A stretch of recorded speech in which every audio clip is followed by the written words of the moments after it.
देवमाणूसमधला अध्याय 9 डिसेंबर भागामध्ये जामकर गाडीच्या बोनेटवर बसतात आणि अनाऊन्स करत असतात, सगळ्यांनी पोलीस स्टेशनला यायचं आणि आपल्या हाताचे ठसे द्यायचे. आता हाताचे म्हटल्यावर देवीसिंग स्माईल करतो आणि मनात म्हणतो, मी तर सुटलो, कारण श्यामल वहिनीचे तिथे मी कशालाही हात लावला नाही. तो आता बारीक हसत असतो आणि लाली बघते. सरपंच म्हणतात, जामकर साहेब, तुम्ही एक जणासाठी सगळ्या गावाला ठसे घेण्यासाठी पोलीस स्टेशनला बोलवताय. आता लालीला आठवतं तिने श्यामलचं डोकं पकडलेलं. ती म्हणते, माझ्या हाताचे ठसे घेतले तर जामकरला दुसऱ्या क्षणीच कळेल की श्यामल वहिनीचा खून मीच केला आहे. आता नक्की काय घडलेलं असतं, चला तर बघूया. गोपाळ आणि आर्या बोलत असतात. गोपाळ म्हणतो, तुम्ही माझी किती काळजी घेता. आर्या लाजून म्हणते, मी घेईल तुमची काळजी. गोपाळ आता एवढा गोड गोड बोलत असतो, आर्या त्याच्याकडे बघतच राहते आणि गोपाळ तिच्याकडे बघत असतो.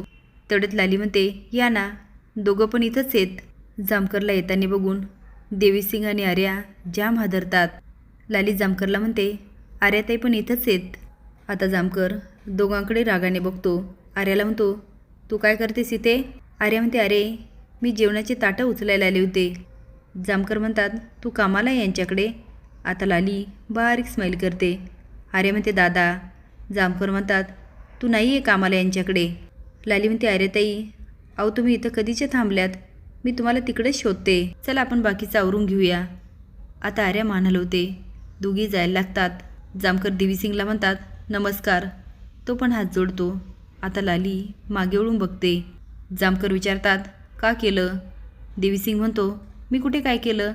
ते म्हणतात, नाही, नियतीने असं का केलं. तो म्हणतो, हां, आता नियतीपुढे कोणाचं काय चालतंय.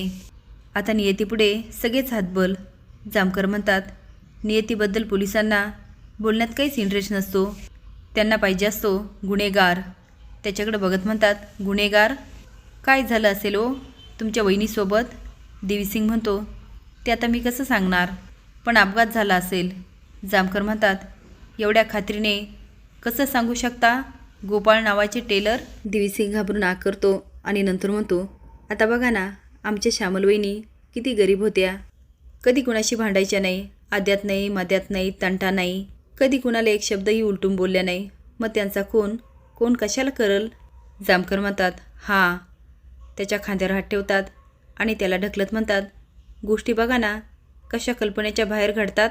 आणि हळूच मागे वळून त्याच्या पायाचे ठसे बघत असतात आणि म्हणतात, बघा ना, तुमची वहिनी स्टँडवर उतरली आणि अचानक त्यांना वाटलं आपण जंगलात जावं. काय झालं असेल बरं, त्यांना असं का वाटलं असेल आपण जंगलात जावं. मला असं वाटतं काय असेल त्यांच्या मनात, काय विचार आला असेल मनात. हळूच मागे जातात आणि पायाच्या ठशाचे मोबाईलमध्ये फोटो काढून घेतात. पण तेवढ्यात गोपाळ मागे बघतो आणि त्यांच्याकडे येत असतो. आता जामकर लगेच सावध होतात आणि म्हणतात, तुम्हाला काय वाटतं त्यांच्यासोबत कोण कोण असेल. तो माहीत नाही हो. जामकर म्हणतात, तेव्हा तुम्ही कुठं होतात. गोपाळ नावाचे टेलर. देवीसिंग म्हणतो, दुकानात. आता तुम्हाला माहिती आहे जामकर साहेब, आमचा दादा माझा किती रागाराग करतो. सगळं गाव माझी मदत घेतो, पण तो माझी काय मदत घेत नाही. मग मला कसं माहिती असणार. जामकर म्हणतात, खोटं खोटं खोटं. तुम्ही कधीही खोटं बोलणार नाही. तुम्ही का खोटं बोलताल. तुमच्या घरातली गोष्ट आहे, तुमच्या वहिनीबद्दल आहे, तुमच्या कुटुंबाबद्दल आहे. तुम्ही का खोटं बोलताल. पण गोपाळ नावाचे टेलर गावात मुडदे पडतायत. व्हिडिओग्राफरचा खून झाला आहे. तुमच्या वहिनीचा, तुमच्या कुटुंबातील एकाचा मर्डर झाला आहे. माधुरी. आता देवीसिंग दचकतो. ते म्हणतात, ते काय कळत नाही. मॅक, त्याची बायको, ह्या लोकांचा पत्ता लागत नाही, पण सापडतील. मी ते शोधून काढेल. गोपाळ नावाचे टेलर साफ करा. देवीसिंग म्हणतो, ते म्हणतात, साफ करा. जे कपड्याला घाण लागली ती साफ करा. तुम्हाला काय वाटलं मी पुरावे साफ करा म्हटलं की काय. आणि आता जामकर मोठ्याने हसायला लागतात. एकटक बघत म्हणतात, भेटू लवकर, सावध राहा. तुमच्याकडे येऊ शकतो गुन्हेगार. गंमत केली मी, गंमत. अशी गंमत करत असतो मी अधूनमधून. तेवढे तारे येते आणि म्हणते, दादा मी निघते, तू येतो. जामकर म्हणतात, येतो, आलो. आता देवीसिंग खाली बघतो आणि पायाकडे बघत म्हणतो, म्हणजे जामकर इथं माझ्याशी गप्पा मारायला नव्हता आला, पुरावे गोळा करायला आला होता. तो आता खोलीत येतो आणि जाम घाबरतो आणि म्हणतो, जामकर काय शांत बसणार नाही, ह्या सगळ्याच्या मुळापर्यंत जाणार.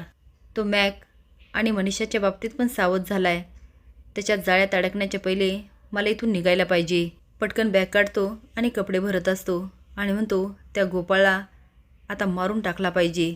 तसं पण त्याला मारून इथं आलो, मला त्याचा काहीच उपयोग नाही झाला. नुसती लोडणी बांधलीत गळ्यात. ती लाली, हा भिकारडा वाडा, ही भिकारी माणसं, कर्ज, ह्या घरातील लफडी, सगळे डोक्यात चाललेत माझ्या. 1 रुपया कमावला नाही इथे येऊन. माझ्याच खिशातले पैसे चालले. बाद झालं.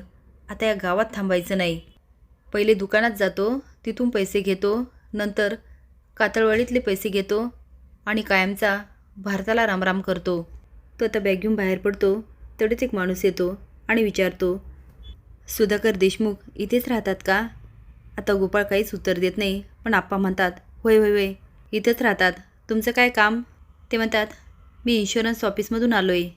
आप्पा म्हणतात, आम्हाला नको आ, आणि ते इन्शुरन्स काय भरायला आमच्याकडे पैसे पण नाहीत.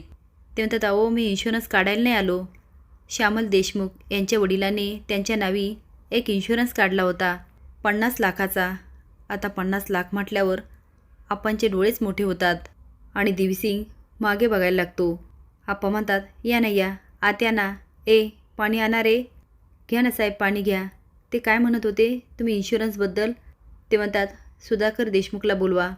आता आप्पा अगदी आदराने सुधाला बोलवतात आणि स्वतःची खुर्ची देत म्हणतात, बस ना बस, ह्या खुर्चीवर बस. आता ते सांगतात, त्यांच्या नावी 50 लाखाचा इन्शुरन्स आहे. सुधाकडे देत म्हणतात, हे घे त्याचे कागदपत्र. आप्पा म्हणतात, सुधा अरे तू एवढा दुःखी आहेस, तू कुठं लक्ष देतो? तू जा, मी बघतो. आता सुधाकर पेपर देतो आणि आत निघून जातो. आप्पा म्हणतात, आम्हाला खरंच 50 लाख मिळणार? ते म्हणतात, तुम्हाला नाही, सुधाकर देशमुखला. आप्पा म्हणतात, तेच ते हो, तुमच्याकडे एवढे पैसे, ते सांगतात ह्याच्यापेक्षाही जास्त. आता आप्पा विचारतात, ते कधी मिळणार? ते म्हणतात, अहो तुम्ही एकदा डेथ सर्टिफिकेट द्या, तुमच्या खात्यावर पैसे लगेच जमा होतील. पण मला सांगा, श्यामल देशमुखचा मृत्यू कसा झाला? आप्पा म्हणतात, अहो तिच्या गळ्यातच फांदी घुसली. तेवढे आजी म्हणते, फांदी घुसली बिसली नाही, घुसवली आहे. तिचा खून झालाय, खून. आता इन्शुरन्सवाला जाम हादरतो आणि उभा राहतो. आप्पा म्हणतात, अहो तुम्ही त्या म्हातारीचं काय ऐकताय? बसा बसा. ती काही पण बडबडती या. आजी म्हणते, मी काही नाही बडबडत, खरं तेच बोलते. आमच्या श्यामलचा खून झालाय, खून. ते आता म्हणतात, नाही नाही नाही, आम्हाला चौकशी करावं लागेल. पोस्टमॉर्टम रिपोर्ट बघितल्याशिवाय आम्ही काही करू शकत नाही. तो आता निघून जातो. आप्पा म्हणतात, म्हातारे, किती वेळा सांगितलं मध्ये मध्ये बोलू नको, पण तुला बोलायचंच असते.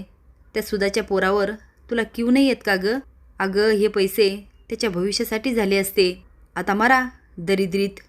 आजी म्हणते, मी खोटं नाही बोलणार, खरं तेच बोलणार. आता रणजी आत निघून जाते, लाली निघून जाते. गोपाळ स्माईल करत मनात म्हणतो, आता हे 50 लाख, कातळवाडीतले पैसे आणि नंतर इथून निघतो.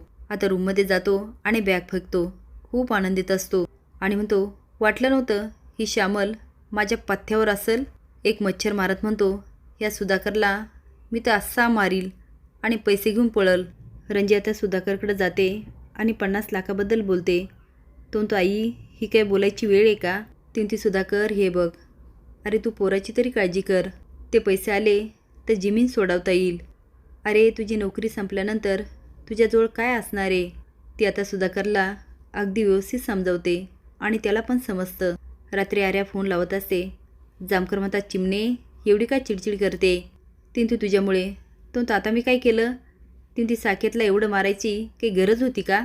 अरे आमच्यातले गैरसमज होते, झाले असते ते दूर, आणि आता झालेत. जामकर म्हणतात, काय गैरसमज होते? आर्या मनात म्हणते, दादाला सांगितलं ना, गोपाळजींमुळे आमच्यात गैरसमज झाले होते तर तो खूप चिडेल. आणि म्हणते, दादा तुला गरज होती का साकेतला कुठेतरी सोडवायची? तो आता फोनच उचलत नाही.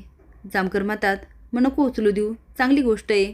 आता आर्या बोलत असते आणि जामकरही ओरडत असतो, पण आर्या काय ऐकत नाही आणि म्हणते, दादा प्लीज त्याला शोधून आण ना. तो ठीक आहे, आणतो शोधून. देवीसिंग बॅगमधून कपडे काढत असतो. तेवढेच लाली येते आणि म्हणते, अहो काय करताय?